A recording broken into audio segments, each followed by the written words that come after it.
অবস্থা অত্যন্ত পরিষ্কার। আমরা যে কোনো যুদ্ধ বিগ্রহের বিরুদ্ধে। পৃথিবীতে শান্তি স্থাপিত হোক, সমস্ত যুদ্ধ বিগ্রহ বন্ধ হোক, সেটি আমরা চাই। এবং গাজায় যে নির্বিচারে নারী ও শিশুদের সাধারণ মানুষকে হত্যা করা হচ্ছে, মানবতার বিরুদ্ধে অপরাধ সংঘটিত হচ্ছে, সেটি অবিলম্বে বন্ধ হোক, সেটি আমরা চাই। তবে ইসরায়েল সিরিয়াতে ইরানি দূতাবাসে আক্রমণ করার প্রেক্ষিতে ইরান এই আক্রমণ করার সুযোগটি পেয়েছে। অন্যথায় হতো এই আক্রমণটা হতো না।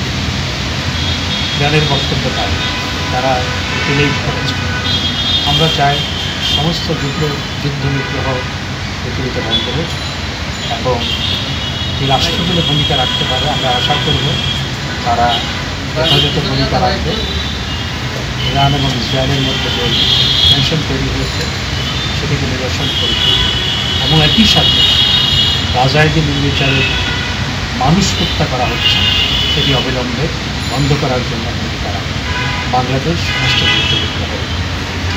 মাননীয় মন্ত্রী, আমাদের দেশের কাছে $5 মিলিয়ন দিয়ে আমাদের নারীকে মুক্ত করা হয়েছে।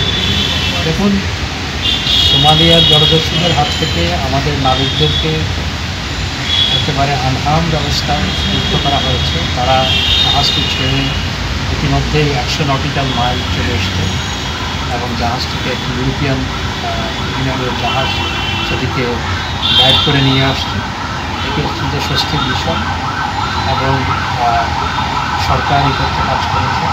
KSRM গ্রুপকে আমি ধন্যবাদ জানাই। তারা এক্ষেত্রে অত্যন্ত অ্যাক্টিভ ছিল, তৎপর ছিল এবং সবশেষে নাবিকরা মুক্তি লাভ করেছে। এটি আমাদের জন্য একটি স্বস্তির বিষয়। আর কোনো প্রশ্ন?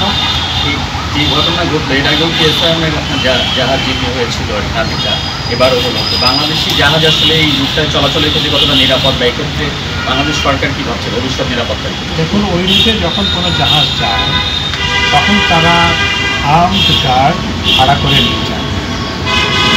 আমি বিষয়টি ইনভেস্টিগেট করেছি, এটা কেন হলো। আরও একবার হয়েছে, এবারে তখন তাদের বক্তব্য ছিল যে তারা প্রায় 1000 নটিক্যাল মাইল দূরে ছিল, সেজন্য আর্মড গার্ড ভাড়া করে নিয়ে যায়। তবে আর্মড গার্ড ভাড়া করে নিয়ে গেলে পরে হয়তো বিপদ হলো, কারণ যারা জলদস্যু তারাও খবর রাখে কোন জাহাজের মধ্যে আর্মড গার্ড আছে, কোন জাহাজের মধ্যে আর্মড গার্ড। তবে স্বস্তির বিষয় হচ্ছে আমাদের নাবিকদেরকে দ্রুত সময়ের মধ্যে আমরা মুক্ত করতে সক্ষম হয়েছি এবং জাহাজও দুবাইয়ের এমিরেটসের উদ্দেশ্যে যাওয়া করছে। এবং একই সাথে তারা আমাদেরকে প্রস্তাব দিয়েছে যে তারা আমাদের দেশের বাংলাদেশি পাসপোর্ট হোল্ডারদের জন্য তারা এয়ারপোর্ট একটি ভিসা ইন্ট্রোডিউস করতে চাই যদি আমরা রেসিপ্রোকেট করি। আমরা বিষয়টি নিয়ে আলোচনা করেছি, আমাদেরকে বিষয়টি এক্সামিন করতে হবে এবং একই সাথে আমাদের এক্সপোর্ট বাড়ানো, আমাদের দেশ থেকে ফার্মাসিউটিক্যালস নেওয়া। আমরা 140টা দেশে আমাদের দেশের ফার্মাসিউটিক্যালস আমরা এক্সপোর্ট করি, including European union, America, Canada, Australia, Russia.